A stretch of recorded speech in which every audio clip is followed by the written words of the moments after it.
নমস্কার বন্ধুরা, কেমন আছেন সবাই? সোফিয়ার সাত কাহনে আপনাদের সবাইকে স্বাগত জানাই। বন্ধুরা, সুস্মিতা সরকারের বলা ঘটনা আগের দিন আমি পোস্ট করেছি, অন্তিম পর্বটুকু। আমি বুঝতে পারলাম না, এইটাই হয় যখনই বড় একটা ঘটনা হয় না, বড় ঘটনা তো একদিনে বলা সম্ভব নয় একসঙ্গে বসে।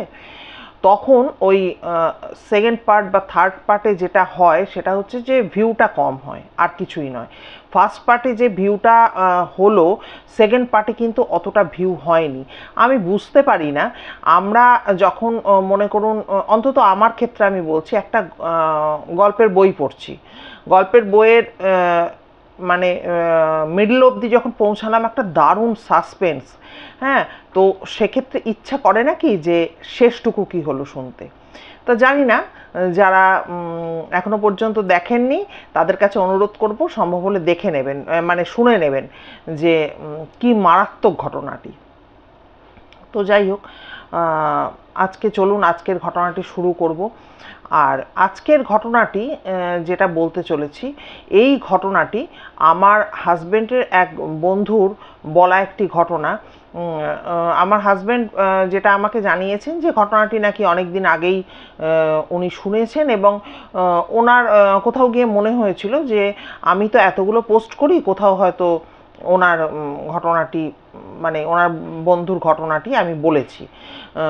তো মানে আমার হাজব্যান্ডের যিনি বন্ধু, তার নামটা আমি একটু বদলে দিচ্ছি, ধরে নিন ওনার নাম মোহিত সেনগুপ্ত। ঠিক আছে?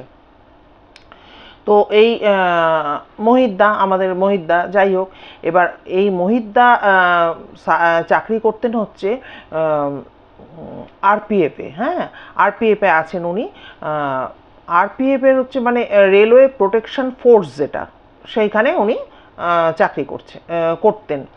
তা কারণ করতেন এই কারণে বলছি যে প্রাইভেট ফার্ম বলে আমার হাজব্যান্ডেরও অনেকটা বয়স হয়ে গেছে, এখনও উনি লড়াই করছেন।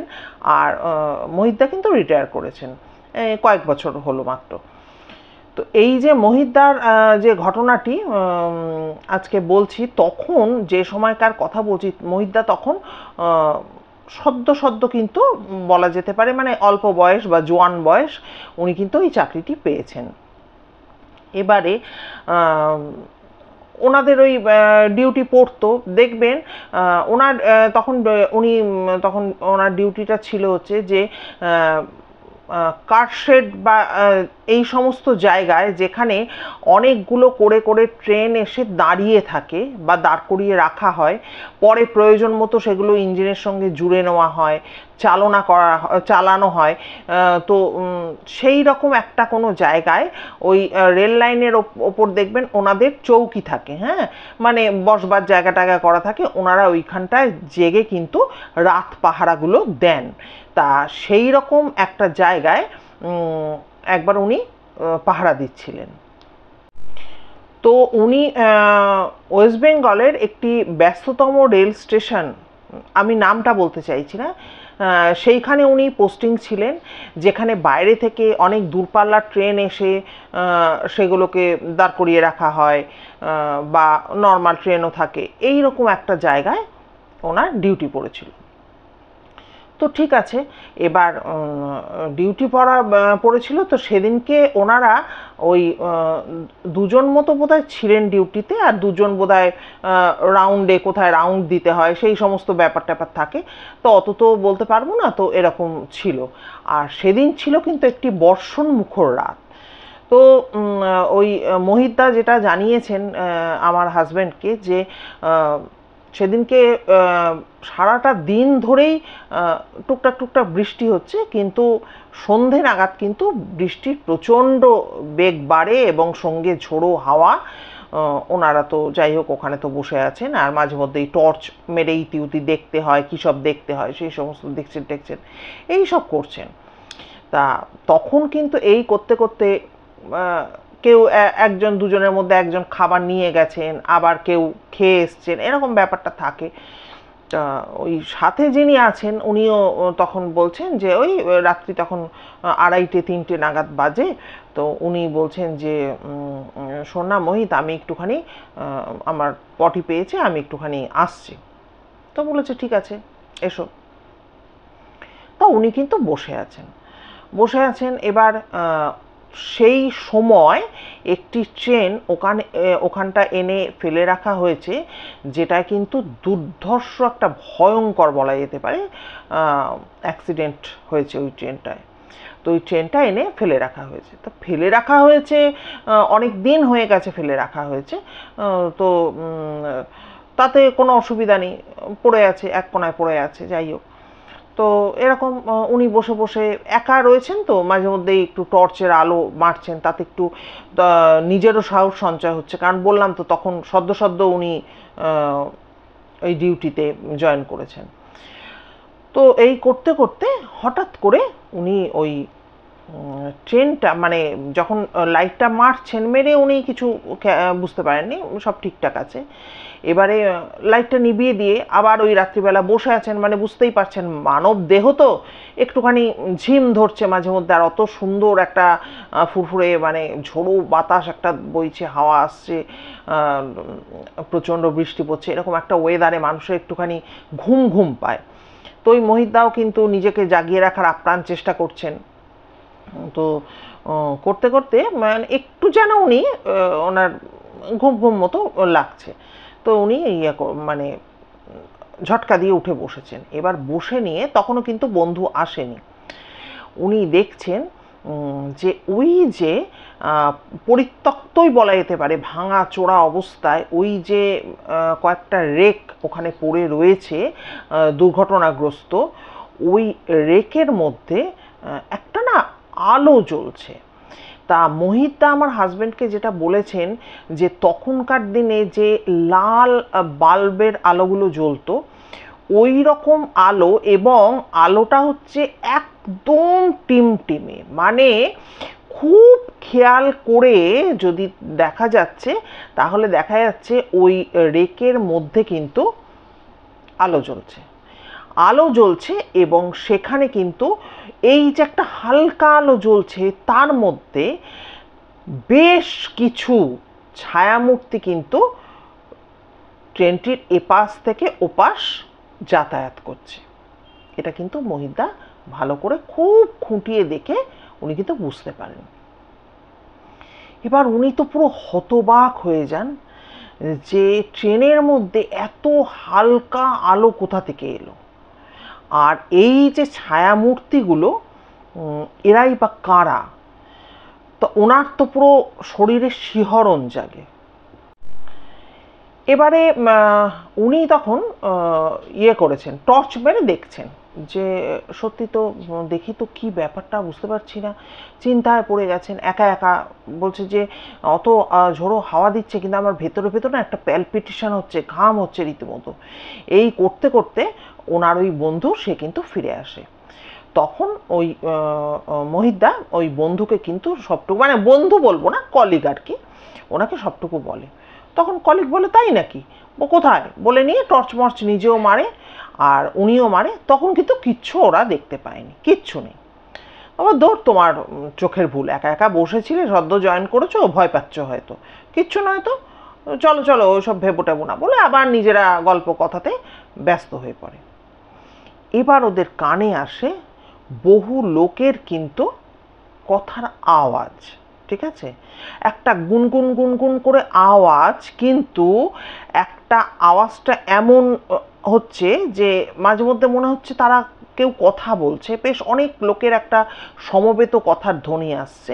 আবার পর মুহূর্তে মনে হচ্ছে ওই পরিত্যক্ত ওই ট্রেনের মধ্যে থেকে যেন একটা মানে সমবেত একটা বীভৎস চিৎকার কানে আসছে। এবার তো এরা একটুখানি সচেতন হয়ে গেছে, স্বাভাবিক ব্যাপার। এবার দুজনেই কিন্তু ওই দিকে তাকিয়ে আছে, মানে মহিতদা উনি বলছেন দেখো দেখো দেখো, এবার দেখো তো দেখতে পাচ্ছ কিনা। এইবার ওরা কিন্তু সত্যিই দেখতে পাচ্ছে যে, মানে কি বলবো, মহিতদা যেটা নাকি আমার হাজবেন্ডকে বলেছে যে একদম আমাদের যে ঘরে যে আমরা নাইট ল্যাম্প জ্বালাই তার আলোটাও যদি ক্ষীণ করে দেওয়া যায়, যেমন একটা আভা, সেরকম একটা হালকা আলো, এবং তার ভেতর থেকে এইটুকু বোঝা যাচ্ছে কিছু মূর্তি, ছায়ামূর্তি বলুন বা কিছু অবয়ব, তারা কিন্তু এ প্রান্ত থেকে ও প্রান্ত তারা একটা বিচরণ করছে। এবার এরা দুজনে বসে বলছে, যে যে কলিগ ছিল সে বলছে, ভাই রে এরকম হচ্ছে না তো যে এটা কোনো স্মাগলিং হচ্ছে? হ্যাঁ, কারণ ট্রেনের দামি দামি যন্ত্রাংশ এগুলো নেওয়ার জন্য তো স্মাগলাররা আসতে পারে, এটাও হতে পারে। তো চল আমরা একবার রাউন্ড দিয়েই দেখি তো ব্যাপারটা কি হচ্ছে। তো ওইরকম ওরা তো ভাবলো যে ওয়ার্কার ব্রেকার হতে পারে মনে করে ওরা কিন্তু এগিয়ে গেল। এগিয়ে গিয়ে ভালো মতো ওই একদম কম্পার্টমেন্টে উঠে পড়ে সার্চ মার্চ করলো টরলো করে দেখলো যে না, ওরা যেটা ভাবছে সেটা কিন্তু সম্পূর্ণ ভুল, এখানে ওরকম কোনো ব্যাপার না। তো ওদের মাথায় তখন কিন্তু ভূত প্রেত এই সমস্ত, যারা এই ধরনের কাজ করে তাদের মাথায় এই সমস্ত থাকলে তো তারা কাজ করতে পারবে না। ওরা কিন্তু এরকম কোনো মানসিকতা ওদের নেই। তখন বললো যে দুজনেই ওই কম্পার্টমেন্টের মধ্যে দাঁড়িয়ে দাঁড়িয়ে বলছে, দূর আমাদের চোখের ভুল, ও কিছু না, চলো চলো যাওয়া যাক বলে নিয়ে ওরা গিয়ে আবার বসে পড়লো। তো ওদিন কিন্তু ওরা কিন্তু আর কিছু দেখতে পায়নি। তো এভাবে বেশ কটা দিন কেটে গেছে। এইবার মোহিতদা যেটা বললেন যে ওনারা ওই দিনকে ছিলেন না, ওদিনকে আবার মানে চেঞ্জ হয় তো লোক, আবার ওরকম দুজন ছিলেন। তো ওনারাও কিন্তু যেদিনকে ছিলেন ওনারাও কিন্তু এসে নিয়ে ওই রকম একটা কথা কিন্তু পুরো টিমটাকে জানাতে থাকে যে এরকম মানে মহিতদারা যেটা দেখেছে ওনারাও নাকি সেটা দেখেছেন, দুজনে মিলেই প্রত্যক্ষ করেছেন। তবে মহিতদারা যেরকম দুজনে মিলে গিয়ে ওইখানে একদম কম্পার্টমেন্টে উঠে সার্চ ফার্চ করে দেখেছেন সেটা ওনারা সেটা করেননি, কিন্তু ওনারা দুজনেও কিন্তু এসে ওই একই কথা বলেন যে ওই কম্পার্টমেন্টগুলোতে কিছু তো একটা ঘটনা ঘটছে, যে মনে হচ্ছে কখনো মনে হচ্ছে যে আলো জ্বলছে, আমরা কয়েকজনকে দেখতে পাচ্ছি, কিছু গুনগুন গুনগুন ধ্বনি বা কখনো বীভৎস কিছু চিৎকার শুনতে পাচ্ছি, কিন্তু তারপরে কিন্তু আবারই নিজেদেরই মনে হচ্ছে যে না না না না এইসব তো কিছু না, কিছুই তো দেখতে পাচ্ছি না এখন, তাহলে মানুষের গলার আওয়াজ আসবে কী করে, এই রকম তাদের মধ্যেও কিন্তু ব্যাপারটা হচ্ছিল। এরপরে ওই একদিন কি হয়েছে, ওই সেদিনকে আবার মহিদার ডিউটি ছিল, আর সাথে অন্য একজন কলিগ ছিলেন, আচ্ছা, যিনি কিন্তু ওখানে ওই রেল কোয়ার্টার ওইখানে থাকতেন আর কি। তো ওনার একটি ওই 7-8-এ পড়া একটি ছেলে, উনি না বাবার খাবারটা যেদিন যেদিন ওইখানে ডিউটি থাকতো পৌঁছে দিত। তো সেদিনে ওরকম খাবারটা পৌঁছে দেওয়ার পর ছেলেটি প্রচণ্ড কাঁদতে কাঁদতে বাবা বাবা বলে চিৎকার করতে করতে রেল লাইন ধরে তো ছুটে আসছে। তো বাবা এগিয়ে গেছে, কি হয়েছে কি হয়েছে। তো ওখানে ওই ছেলেটি দেখতে পেয়েছে যে রেল লাইনে নাকি একটি ডেড বডি, মানে কাটা পড়েছে, বডি পড়ে আছে। তো বাচ্চা ছেলে তো ওই কত হবে 7-8-এই পড়ে এরকম। তো সে প্রচণ্ড ভয় পেয়ে গেছে, আতঙ্কিত হয়ে গেছে। তখন বাবা তাকে বলে যে তুই ভয় পাওয়ার কি আছে, ওরকম ওই জন্য তো বলি যে রেল লাইন দেখে পারাপার করা উচিত, হ্যান ত্যান বলে যেমন বাবা মারা সান্ত্বনা দেয়। তখন বলে বাবা আমি আর ফিরে যাব না, মা বুঝতেই পারবে আমি তোমার কাছে থাকবো, আমি আজ আর ফিরে যাব না। তো এবারে তখন ওইখানে কাছাকাছি কারোর ল্যান্ড ফোন এই সমস্ত ব্যাপারগুলো ছিল। তো বলছে যে তুমি ওখানে ফোন করে দাও, ফোন করে। তখন ওর বাবা বলে কোনো ফোন করতে হবে না, তুই ফিরে যাবি না, তুই এখন তাহলে থেকে যা, কোনো ফোন করার দরকার নেই, আমি কোথা থেকে এখন ফোন করব, এই সমস্ত মানে কথাবার্তা বলতে থাকে। তো ওই বাচ্চাটা ও বাবার সাথে থেকে যায়। তো বলে বাবা আমি খেয়ে এসছি, তুমি খেয়ে নাও, আর বাচ্চাটা বাড়ি ফেরে না, থেকে যায়। এবারে ঠিক আছে ডিউটি দিচ্ছে। এবারে যখন প্রায় ওই 2:30 কি 2:45 এরকম বাজে, তখন ওই বাচ্চাটা হঠাৎ করে বাবাকে বলছে যে বাবা আমার খুব পেট কামড়াচ্ছে, আমি পটি করব। তখন ওই মোহিতদা উনি ছিলেন, তখন মোহিতদা বলছে যে হ্যাঁ হ্যাঁ আপনি নিয়ে যান, ও বাচ্চা যখন ওরকম শরীরটা খারাপ লাগছে, যান ওকে নিয়ে যান, নিয়ে পটি করিয়ে নিয়ে আসুন। তো এই ভদ্রলোক কিন্তু অত ব্যাপারটা জানতেন না, মানে মহিদার সাথে যিনি ওদেরকে পোস্টিং ওখানে ছিলেন উনি জানতেন না। উনি ওনার ছেলেকে নিয়ে কিন্তু ওই যে পরিত্যক্ত যে বললাম ট্র্যাকের ওপর যে কামরাগুলো ওখানে দাঁড় করানো আছে ওর পাশে কোনো একটা ঝোপ জঙ্গল মতো জায়গায় ছেলেকে নিয়ে যায়। এবার ঝোপ জঙ্গল মতো জায়গাগুলোয় সাপখোপ থাকতে পারে, তো তো বাচ্চা ছেলে মাঝে মধ্যেই সে পটি করছে আর বাবা মাঝে মধ্যেই টর্চ মেরে এদিক ওদিক দেখছে আর পায়ে আওয়াজ করছে, এই সমস্ত করছে, দাঁড়িয়ে আছে। হঠাৎ করে উনি দেখতে পান, মানে ওই লোকটি দেখতে পান যে কামরা থেকে, মানে যেখানটা ওনারা পটি করছেন বেশ কয়েকটা কামরা ওখানে দাঁড় করানো আছে, তো দূরের একটা কামরা মানে কম্পার্টমেন্ট থেকে একজন মহিলা মুখ বার করে ওখানে দেখছেন, ওদেরকে দেখছেন। এটা দেখে তো উনি অবাক হয়ে যান যে এই কম্পার্টমেন্টে লোক আসলো কোথা থেকে, মুখ বার করছে কে? এটা তো ভীষণভাবে মানে একটা ভয়ঙ্কর ব্যাপার। এই শুনশান রাত্রিবেলা কম্পার্টমেন্টে থেকে, যেমন আমরা হয় না যে ট্রেনের ধরুন দরজার হাতল ধরে কেউ ঝুলে দেখলো, ব্যাপারটা সেরকম হলো। তো উনি তো প্রচণ্ড একটা অবাক হয়ে যান, ভয় পাননি, অবাক হয়ে গেছেন খুব।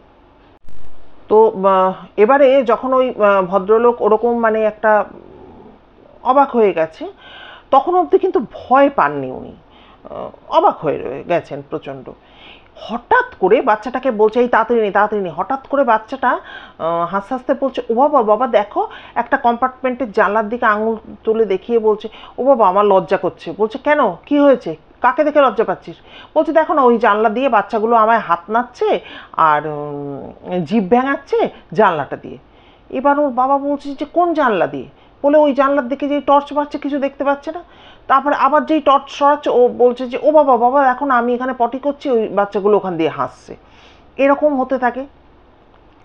তখন ওই ভদ্রলোক মানে কিছু একটা বুঝতে পারেন যে কিছু তো একটা হচ্ছে। ওদিকে মোহিত, যে ওখানে মোহিতবাবু একা বসেছিলেন, উনি হঠাৎ করে এবার আবার সেই দিনকার মতো উনি কিন্তু দেখতে পাচ্ছেন যে কম্পার্টমেন্টে আলো জ্বলছে এবং ওখানে কিন্তু রীতিমতো লোকজন কিন্তু, আমার গায়ে কাঁটা দিচ্ছে, মানে মানুষের অবয়ব ওখানে চলাচল করছে। এটা কিন্তু উনি কিন্তু বসে বসে পুরো দেখতে পাচ্ছেন। এবার উনি ভাবছেন যে এরা কোন দিকে গেল, বাবার ছেলে ওনারা যে ওই দিকটায় গেছে মোহিতবাবু খেয়াল করেননি। মোহিতবাবু ভাবলেন বাবা এই দিকে এইরকম হচ্ছে, কি হচ্ছে মনে করে উনি কিন্তু আস্তে আস্তে ওই দিকটা লক্ষ্য করেই হাঁটা আরম্ভ করেছেন। হ্যাঁ, যে এরকম দিনের পর দিন এরকম হচ্ছে, কি হচ্ছে দেখি তো গিয়ে, আর বাবা কি হচ্ছে কে জানে। এবার যখন হাঁটা আরম্ভ করেছেন, গিয়ে উনি দেখছেন যে উনি টর্চ ফেলে ফেলে এগোচ্ছেন, রওনা দিচ্ছেন। ওনার পরিষ্কার ওই কম্পার্টমেন্টের কাছাকাছি যখন উনি এসে পড়েছেন, উনি পরিষ্কার দেখছেন কেউ যেন নামছে, কেউ ধুমধাম করে উঠে গেল, এই রকম উনি দেখতে পান। তো উনি দেখতে পেয়ে উনি তখন আর না এগিয়ে উনি কিন্তু ফেরত আসেন। এবারে ওই বাচ্চাটিকে নিয়ে ওর বাবাও কিন্তু হন্তদন্ত হয়ে মোহিত মোহিত করে ডাকতে ডাকতে এগিয়ে আসে। তখন বলছে যে কি হয়েছে? তখন বলছে যে এরকম এরকম ব্যাপার, ছেলে ওরকম বসে পটিতে বসে লজ্জা পাচ্ছে, কোন বাচ্চা নাকি জিভ ভেঙাচ্ছে, ওকে হাত নাড়ছে, ও পটি করছে, ওইটা দেখে মানে মজা পাচ্ছে, ওই জানলা দিয়ে এরম হচ্ছে। কিন্তু উনি বলছেন যে আমি যদি বাচ্চার কথা বাদও দিই, আমি পরিষ্কার দেখেছি একজন মহিলা যেন সেই ট্রেনের দরজা ধরে ঝুঁকে আমাদেরকে দেখছে, এটা কিন্তু আমি পরিষ্কার দেখতে পেয়েছি।